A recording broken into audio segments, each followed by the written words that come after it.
13వ వచనం. యేసు ఆ సంగతి విని దోణి ఎక్కి అక్కడ నుండి అరణ్య ప్రదేశమునకు ఏకాంతముగా వెళ్ళెను. జన సమూహములు ఆ సంగతి విని పట్టణములో నుండి కాలినడకన ఆయన వచ్చి ఆ గొప్ప సమూహమును చూసి వారి మీద కనికరపడి వారిలో రోగులను స్వస్థపరిచాడు. సాయంకాలం అయినప్పుడు శిష్యులు ఆయన ఎదురుకు వచ్చి, ఇది అరణ్య ప్రదేశం, ఇప్పటికే పట్టిపోయాను. ఈ ప్రజలు గ్రామంలోనికి వెళ్ళి భోజన పదార్థములను కొనుక్కొనుటకై వారిని పంపివేయమని చెప్పారు. యేసు, వారు వెళ్ళనక్కరలేదు, మీరే వారికి భోజనం పెట్టడని వారితో చెప్పగా, వారు ఇక్కడ మన యొద్ద 5 రొట్టెలను 2 చేపలను తప్ప మరేమీ లేదని ఆయనతో చెప్పారు.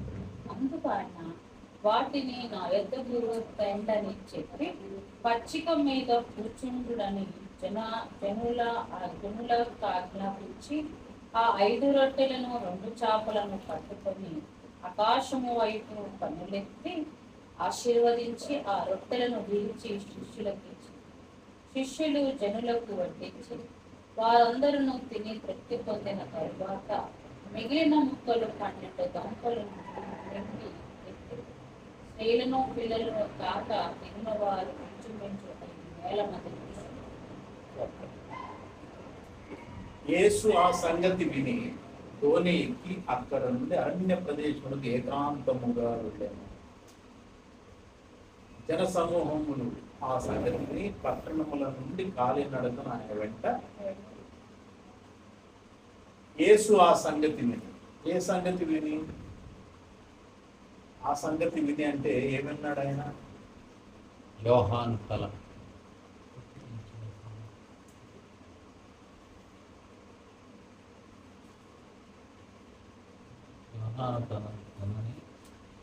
గుర్తించి శవమును ఎత్తుకొని పోయాడు. అసలు అది ఎప్పుడు జరిగింది? ఈయన ఎప్పుడు విన్నాడు? ఇది ఎప్పుడు సందర్భం?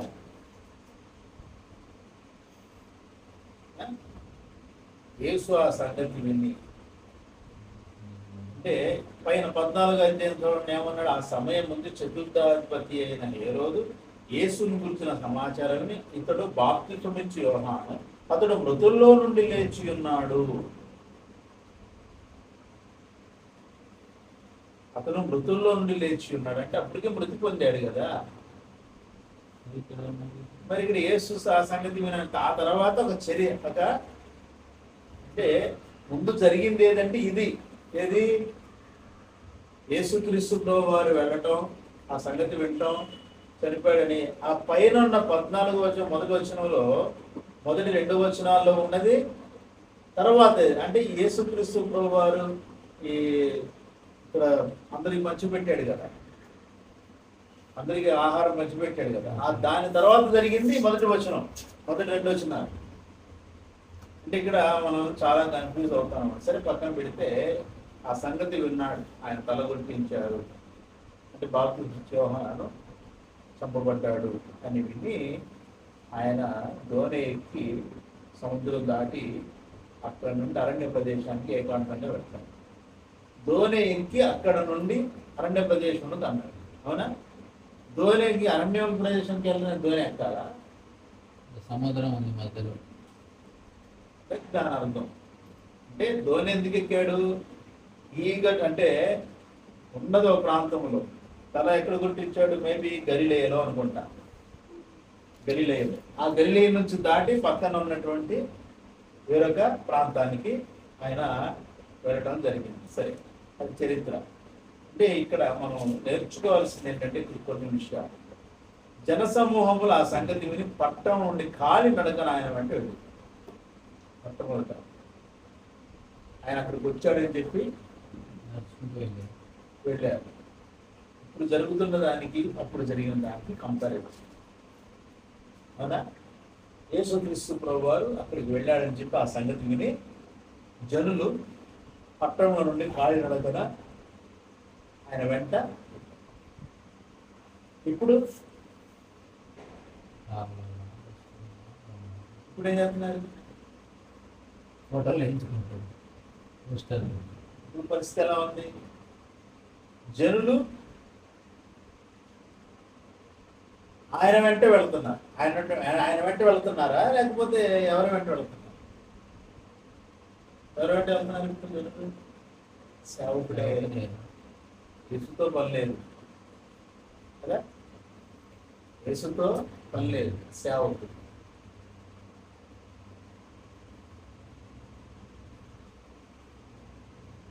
ఆయన వచ్చి ఆ గొప్ప సమూహమును చూచి వారి మీద కనికరపడ్డారు. ఎవరెవరి మీద కనికరపడ్డారు? యేసు జనుల మీద కనికరపడ్డాడు. ఇప్పుడు జనులు ఏం చేస్తున్నారు? ఎవరి మీద కనికరపడుతున్నారు? సేవకుల మీద కనికరపడుతున్నారు. ఆయన అంత ఖర్చు పెట్టి మీటింగ్లు పెడుతున్నాడు, మనం వెళ్ళాలి, అసలు ఆయన ఏం లేనివాడు, మహా అయితే ఖర్చు మీటింగ్కి 10 లక్షలు అయిందంటే చేసి పెడుతున్నాడు. మీటింగ్లో కూడా చాలా మంది ఏంటంటే మీకు సువార్త చెప్పాలని అప్పు చేసి పెడతారు. సువార్త చెప్పండి మీటింగ్ అవసరం. సువార్త చెప్పడానికి సువార్త అని చెప్పేది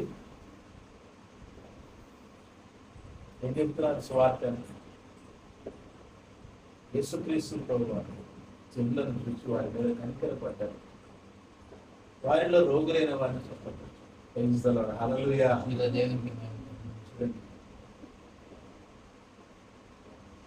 యేసుక్రీస్తు గురించి సమాచారము ఆనాటి ఏమంటా వెళ్ళింది. ఆయన ఎక్కడ సమాచారం ఆయన ఎక్కడ ప్రకటించమని చెప్పల. ఆయన అద్భుతం చేసిన విషయము ఎక్కడ ఆగదు. ఇక్కడేనంతే. కాకపోతే ఇక్కడ జరుగుతున్నది ఏంటంటే టీవీలు వచ్చాయి, పత్రికలు వచ్చాయి. అంటే పత్రికల్లో, టీవీల్లో ప్రకటనలు అయిపోతే జనులు ఏం చేస్తున్నారు? రెండు మారిపోయింది. ఒక విధంగా చెప్పాలంటే సువార్త పరిచర్య విధానం కూడా మారిపోయింది. కానీ మారింది ఏంటిది? దేవుని వాక్యం గుర్తుపెట్టుకోవాలి. Praise the lord. హల్లెలూయా. దేవుని వాక్యంలో మార్పు లేదు. ఆ వాక్యాన్ని మనం పట్టుకుంటే తప్పనిసరిగా దేవుడు వాక్యాన్ని బట్టి ఆశీర్వదిస్తాడు మనల్ని. దేవుని యొక్క ఆత్మ వాక్యాన్ని మనం పట్టుకొని అడుగులు వేస్తా ఉంటే దేవుని ఆత్మను బట్టి, దేవుని వాక్యాన్ని బట్టి దేవుడే మనల్ని అనేకుల ఎదుట తలగా నియమిస్తాడు. Praise the lord. హల్లెలూయా. మనం తాపత్రయపడాల్సిన అవసరం లేదు. ఒకనొక సమయం వచ్చినప్పుడు ఏం జరుగుతుందంటే మనకేం జరగాలి దేవుని చిత్తములో మన యొక్క పరిచర్య విధానము అందరికీ తెలియబడినట్లుగా దేవుడు ఎలాంటి పరిస్థితుల్లో దేవుడు దాన్ని తీసుకుని వెళ్ళాలనుకుంటాడో అప్పటి వరకు మనం వేచి ఉండాల్సిందే. ఆలోచన ఒక సమయం వస్తుంది, ఒక బ్రేక్ త్రూ అంటారు.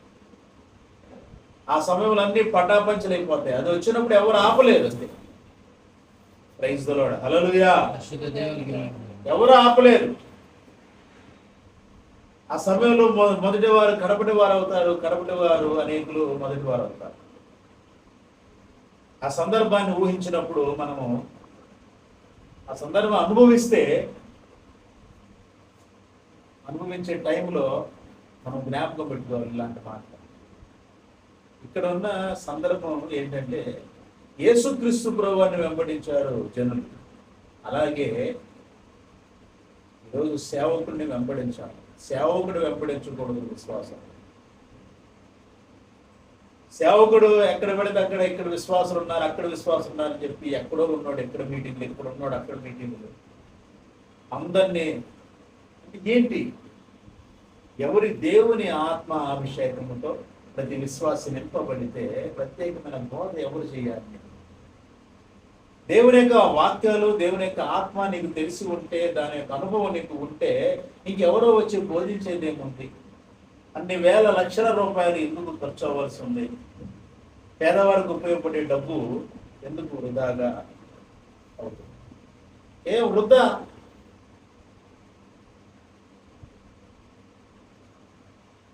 అంటే ప్రతి చోట ఈ ప్రాంతంలో దేవుని ఆత్మతో నింపబడి విశ్వాసం ఉండాలి.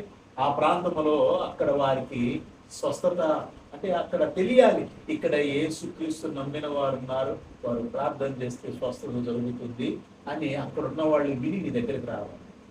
అప్పుడు తర్వాత నువ్వు ఏం చేయాలి? వారిని చర్చికి అటాచ్ చేయాలి. సంఘం ఒక క్రమ పద్ధతిలో ఉండడం.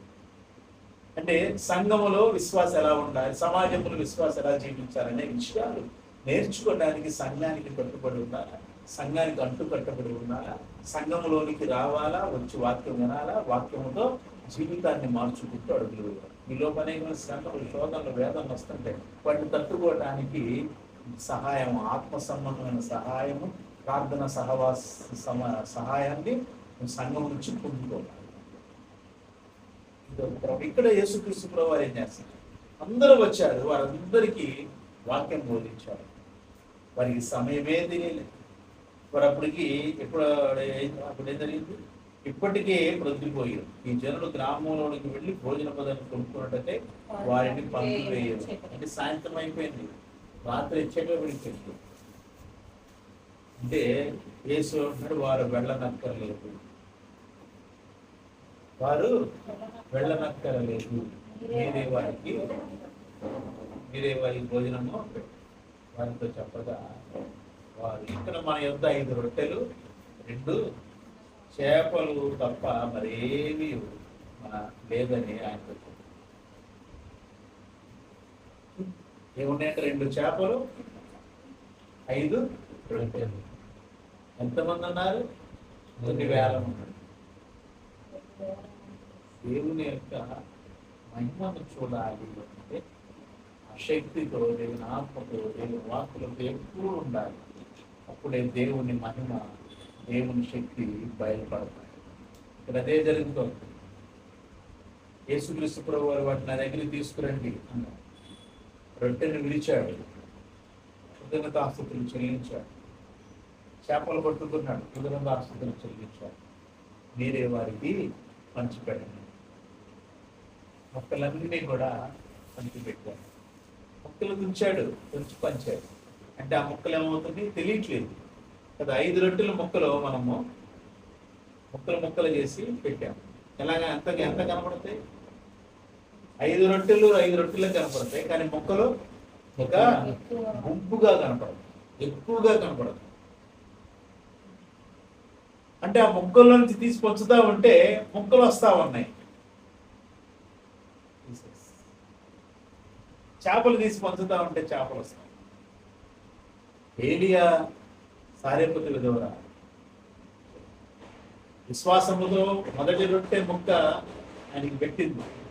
అలాగే ఎప్పుడైతే మీరు తినండి అనగానే ఏముంది అక్కడ తినడానికి? ఉండపిండి నీకే చేసి పెడతా ఆయన అడిగింది. అందులో ముందుగా కొంచెం నాకు చిన్న రొట్టె ముక్క తీసి, అందులో అంటే కొంచెం ఉంచుకోవాలి, మీరు ఉంచుకొని అందులో కొంచెం తీసి, అంటే ఆ పిండి కరువు అయ్యేంత, అక్కడ కరువు ఉన్నంత కాలము అందులో పిండి తక్కువ కాలేదు, నూనె కూడా తక్కువ కాలేదు. ఏలియా ఉన్నంత వరకు, ఆ కరువు తీరేంత వరకు. అక్కడ ఆయన ఉన్నాడు. కొంతకాలానికి 2 రోజులకి వచ్చేసాడు. అక్కడ సమయం వచ్చింది. ఇక్కడ కూడా అంతే, రొట్టెలు తక్కువ అవ్వట్ల, చేపలు కూడా తక్కువ అవ్వట్ల, పంచే కొద్ది వస్తారు. ఏం చేశారు? మిగిలినవి ఎన్ని కప్పులు ఎత్తారు? 12 కప్పులు. యేసుక్రీస్తు ప్రభువారు చేసిన పరిచర్యను మిగిలిన ఆ పరిచర్యను ఎవరికి అప్పగించాడు? అపోస్తలులకు. దేనికి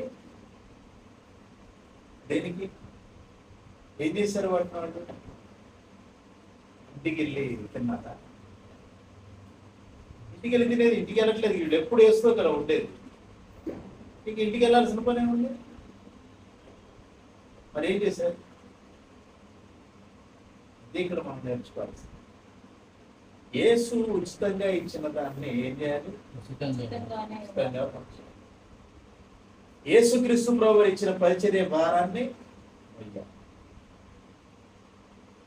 పరిచర్యను అప్పగించాడు ఆయన అపోస్తలులకు. వాళ్ళు ఏం చేస్తుంటారు? మేబీ ఎత్తారు కానీ వీళ్ళు వాటిని తీసుకోవాలి. వాటిని ఎవరికి ఇచ్చారు? అక్కడికి వచ్చిన జనులకే తిరిగి ఇచ్చేసుకుంటారు.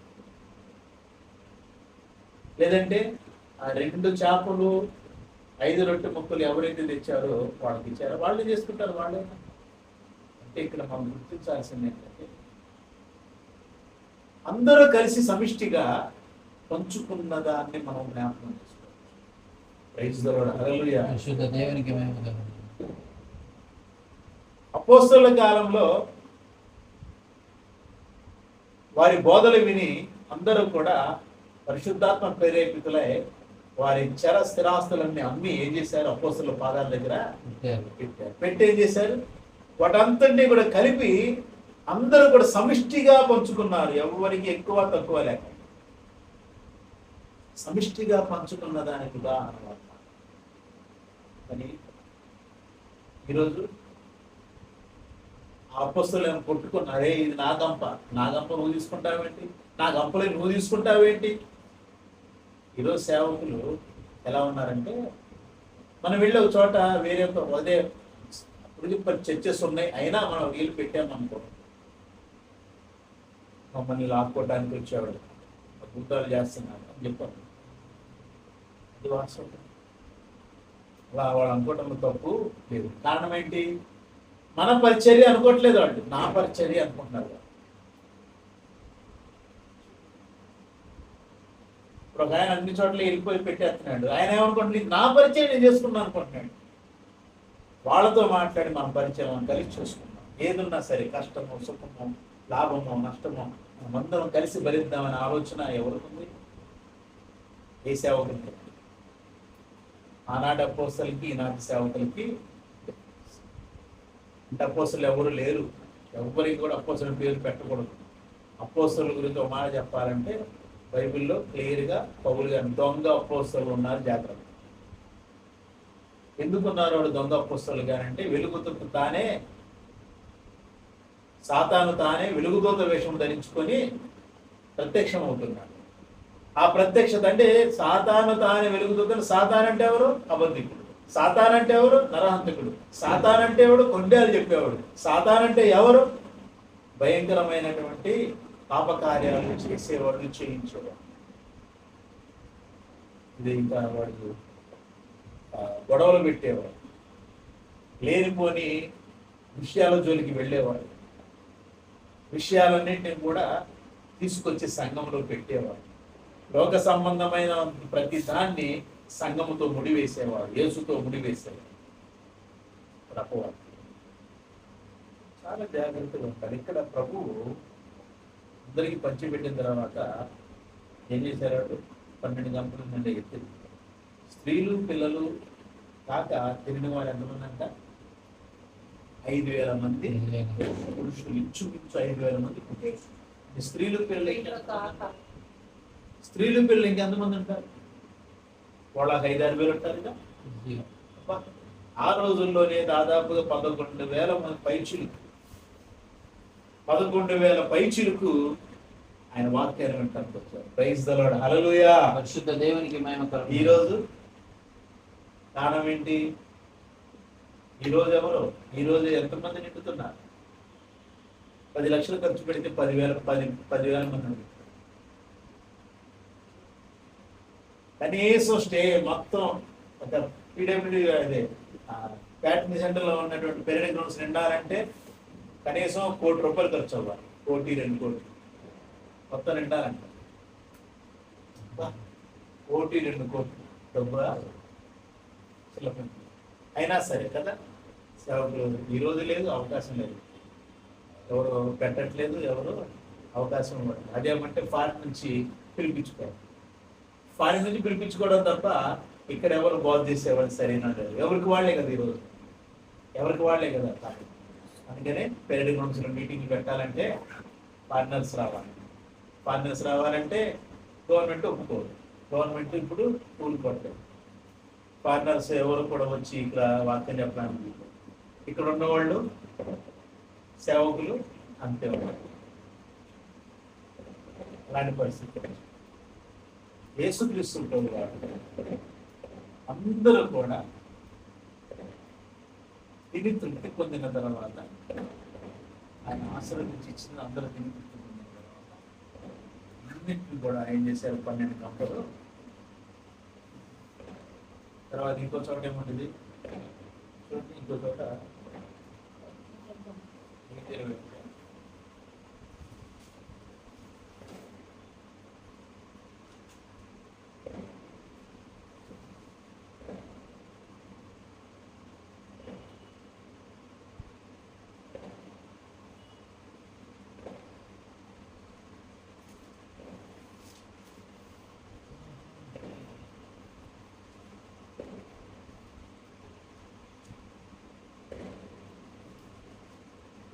15-21.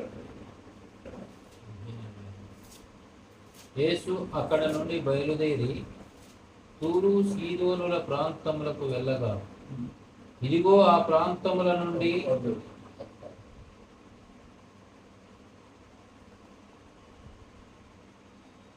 ఇంకో చోట 7 గంపలు ఎత్తేది.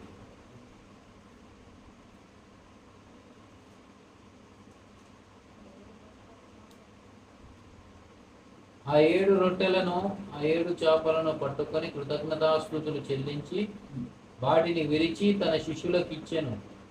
శిష్యులు జన సమూహమునకు వడ్డించిరి. వారందరూ తిని తృప్తి పొందిన మీదట మిగిలిన ముక్కలు 7 గంపల నిండా ఎత్తిరి. స్త్రీలను పిల్లలను గాక తినిన వారు 4,000 మంది పురుషులు. 15వ అధ్యాయం 37, 35, 34 నుంచి. ఓకే, అంటే 4,000 మంది. ఇక్కడ అక్కడ 7 రొట్టెలు కొన్ని చిన్న చేపలు. ఇది ఇంకొక సందర్భం. అక్కడ 7 రొట్టెలు కొన్ని చిన్న చేపలు. ఇక్కడ మనం చదివింది అంటే దీనికి దానికి చాలా గ్యాప్ ఉంది.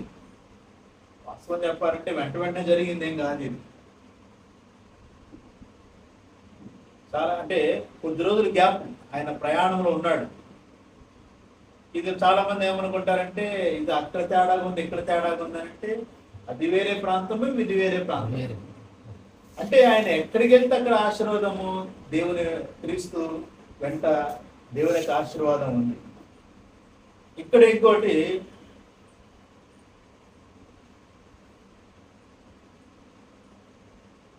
నేటికి 3 దినముల నుండి నా యుద్ధం ఉన్నారు. వాళ్ళు ఎన్ని రోజులు ఉన్నారు అక్కడ? 3 రోజులు. మరి అక్కడ 3 దినాలు పూర్తిగా వీళ్ళు ఉపవాసంలో ఉన్నారు. అంటే వాళ్ళ దగ్గర ఉపవాసంలో అంటే వాళ్ళ దగ్గర ఉన్నాయి తిన్నారు. 3 దినాల నుండి అలాగే వాక్యం వింటూనే ఉన్నారు. అక్కడ అప్పటికే ప్రొద్దుపోయింది. జస్ట్ అక్కడేముంది సాయంత్రం. ఇప్పటికే సాయంకాలం శిష్యులు ఆయనకు వచ్చి ఇది అరణ్య ప్రదేశం, ఇప్పటికే ప్రొద్దుపోయాను, ఈ జనులు గ్రామంలోకి వెళ్ళి భోజనం కొనుక్కుంటే వారిని పంపివేయమని చెప్పింది. సాయంత్రం అయిపోయింది, వాళ్ళు ఏమన్నా తినటానికి వెళ్తారు అని అంటే లేదు మీరే పెట్టండి. ఇక్కడ 3 దినాలు నేటికి 3 దినముల నుండి నా యుద్ధం ఉన్నారు. వారికి దిననేమీ లేదు కనుక వారి మీద కనికరపడుచున్నాను. వారు మార్గంలో మూర్చపోవుదురేమో అని వారికి ఉపవాసముతో పంపివేయడం నాకు మనస్సు లేదు. ఉపవాసం ఉన్నారు, వాళ్ళు ఏం తినలేదు. అయితే ఉపవాసంతో పంపివేయట నాకు మనస్సు లేదని వారితో చెప్పగా ఇంత గొప్ప జన సమూహమును తృప్తిపరచుడు కావాలని రొట్టెలు అన్నప్పుడు మనకి ఎక్కడి నుండి వచ్చింది? ఎక్కడి నుంచి వస్తాయి? ఎక్కడి నుంచి వస్తాయి? ఎక్కడి నుంచి వస్తాయని ప్రశ్న.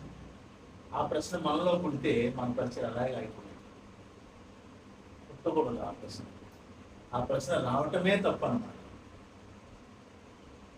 దేవుడి సహాయము మనం అడుగు వేస్తాము అనే ఆలోచన ప్రతి విశ్వాసులు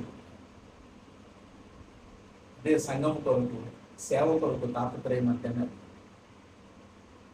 సంఘం కొరకు సేవ కొరకు తాపత్రయం ఎక్కడి నుంచి? విశ్వాసం నుంచి పుట్టాలి.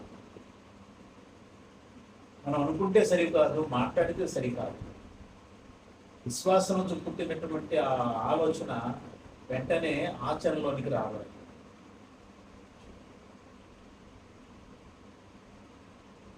సంఘములో అలాంటి పరిస్థితులు ఉన్నాయి. ఎక్కడి నుంచి వస్తాయన్న ఆలోచన ఇక్కడే మనకి ఎప్పుడు జరుగుతుంది. ఇంత గొప్ప జనసమూహాన్ని, ఇప్పుడు గొప్ప జనసమూహం అక్కడ 7,000 మంది అంటే దాదాపుగా అప్పుడైనా ఇప్పుడైనా అంటే ఆయన వెంట గొప్ప జనసమూహం ఆనాడు బాగా వెంబడించింది. ఎందుకు వెంబడించారు అని అంటే కేవలము రొట్టెలు తినడం కోసం. పరిశుద్ధ దేవునికి మహిమ ఈ రోజు కూడా అనేక మంది వెంబడిస్తారు సేవకుల్ని. ఎందుకు? కేవలము స్వస్థతల కోసమే. అందరికీ ఏదో రీతిగా సువార్త వెళుతోంది, వెళ్ళాలి అనేక ప్రాంతాల్లో, ఇంకా ఇంకా సువార్త త్వరగా జరగాలి. సువార్త ఇక్కడ 7,000 మంది 7,000 మందికి పంచిపెట్టారు. 7 గంపలు ఎత్తారు. 7,000 మంది పురుషులు తిన్నారు, స్త్రీలోను పిల్లలు 7 గంపలు ఎత్తారు. అక్కడ 5,000 మంది పురుషులు ఇంచుమించు తిన్నారు, స్త్రీలు పిల్లలు కాదు. చూడండి ఆ పరిచర్యని, ప్రభువు పరిచర్యని ఏ విధంగా ఆయన తమ శిష్యులకు అప్పగించారు. కేవలం ఈ పరిచర్య అంతా కూడా ఎలా జరుగుతోంది? దేవుని యొక్క శక్తితో జరుగుతుంది. Praise the lord, hallelujah. దేవుని మాటతో జరుగుతోంది, డబ్బుతో జరగట్లేదు, ఆహారంతో జరగట్లేదు, మనుషులతో జరగట్లేదు. అంటే జనసమూహం ఎక్కువ వచ్చారని జరగట్లా. రోగులు, గుంటోళ్ళు, గుడ్డోళ్ళు అందరూ వచ్చారు. వారి మీద కనికర పడ్డాడు కాబట్టి అద్భుతాలు జరిగినాయి. కనికరము కావాలి, అద్భుతం జరగాలంటే నాలో శక్తి ఉందని చెప్పుకుంటే కాదు, కనికరము కావాలి. లోపల మనలో కనికరము, అయ్యో ఇంత అనారోగ్యంతో బాధపడుతున్నారే అనే కనికరము కాదు. చాలా జాగ్రత్త. దేవుని పరిచర్య అంటే, యేసుని వెంబడించడం అంటే మామూలు విషయం. దేవుని పరిచర్య చేసేది మన సంఘ సంబంధమైన సంఘం పేరు మీద ఆస్తుల్ని, అంతస్తుల్ని కూర్చుకోవటం కాదు. కూర్చుకున్న ఆస్తుల్ని కాపాడుకోవడానికి కొడుకులకే ఈ యొక్క పరిచర్యను అప్పగించేది కాదు. ఫ్యామిలీ మినిస్ట్రీ కాదు. కుటుంబ పరిచర్యలు కాదు. కుటుంబ పరిచర్య ఏమాత్రం ఉండడానికి వీల్లేదు. ఇందులో ఏమాత్రం సందేహం లేనే లేదు. నమ్మకమైన పరిచారకునికి అప్పగించు అన్నారు పౌలు తిమోతి. నమ్మకమైన వానికి, నమ్మకస్తులు లేదా? ఆయా సంఘాలు, గొప్ప గొప్ప సంఘాల్లో వారికి ఎంతవరకు నమ్మకస్తులే కనపడలేదు. వాళ్ళ కొడుకు, కూతుర్లు కదా, బామర్దులు, సొంతోళ్ళు, తమ సొంతోళ్ళు తప్ప ఇంకా సంఘంలో విశ్వాసుల్లో నమ్మకస్తులు లేనే లేదు. కానీ వాళ్ళ గురించి చెప్తారు, అబ్బా ఎంత నమ్మకస్తులు అండి, 25 నా దగ్గరే ఉన్నాయి, కానీ నువ్వు ఒక్కటి ఏదైనా పాట పాడటానికి చెప్తారు, సాక్షి చెప్పడానికి చెప్తారు. 25 ఏళ్ళ నుంచి ఉంటున్నారండి, కానీ సంఘాన్ని అప్పగించే నమ్మకత్వం వారిలో లేదండి. అలాంటి పరిస్థితులు. కానీ ఇక్కడ యేసుక్రీస్తు అలా చేయాలి. పరిచర్యను 12 మంది అపోస్తలులకు ఇచ్చేసారు. ఉచితంగా పొందారు, ఉచితంగా ఇవ్వండి. గంపలు ఎత్తారు, వాళ్ళకి ఇచ్చేసారు. వాళ్ళు ఏం చేసుకుంటారు? అన్ని గంపలు, రొట్టి, చేపలు, 12 గంపలు, ఇక్కడ 7 గంపలు. పరిచర్య అంటే మన ఆలోచనతో చేసేది కాదు. దేవుని యొక్క వాక్యముతో, దేవుని యొక్క శక్తితో, దేవుని ఆత్మ నడుపుకుని బట్టి చేసేది. అట్టి పరిచర్య కొరకు తాపత్రయపడాలి. సంఘం తాపత్రయపడాలి, విశ్వాసులు తాపత్రయపడాలి. అట్టి పరిచర్యలు మేము ఉండాలి. దేవుని ఆత్మ వాక్య నడిపింపుగా నడవాలి అనే తాపత్రయం సంఘంలోని, విశ్వాసంలోని సంఘ పరిచర్య పెరగాలి. కాబట్టి చాలా జాగ్రత్తగా ఉన్నాం, అంత్య దినాల్లో ఉన్నాం, అపాయకర రోజుల్లో ఉన్నాం. ప్రభువుకు మనం చేసే పరిచర్య ఎలాంటి ఆశించకుండా, లోక సంబంధమైన ఆశీర్వాదాలు ఏం ఆశించకుండా, ఆత్మ సంబంధమైన ఆశీర్వాదాల కోసమే తాపత్రయపడుతూ చేసేదే యేసువారి పరిచయం. కాబట్టి ఆ పరిచయం చేయడానికి తాపత్రయపడడం దేవుడి మాటలను ఆశీర్వదించి తన కృపతో తన ఆత్మకు అభిషేకించి దేవుడు తన నామముకు మహిమ తెచ్చుకుని ఆమేన్. ప్రార్థన చేద్దాం వాక్యం కొరకు, తర్వాత విజ్ఞాపన ప్రార్థన చేద్దాం. సంఘం కొరకు, సంగీతుల కొరకు, కుటుంబాల కొరకు, యవ్వనస్తుల కొరకు, కాలేజీ చదువుకోతున్న పిల్లల కొరకు, చదువుతున్న పిల్లల కొరకు, స్కూల్ పిల్లల కొరకు, సంఘంలో ప్రతి కుటుంబాన్ని జ్ఞాపకం చేసుకుంటారు.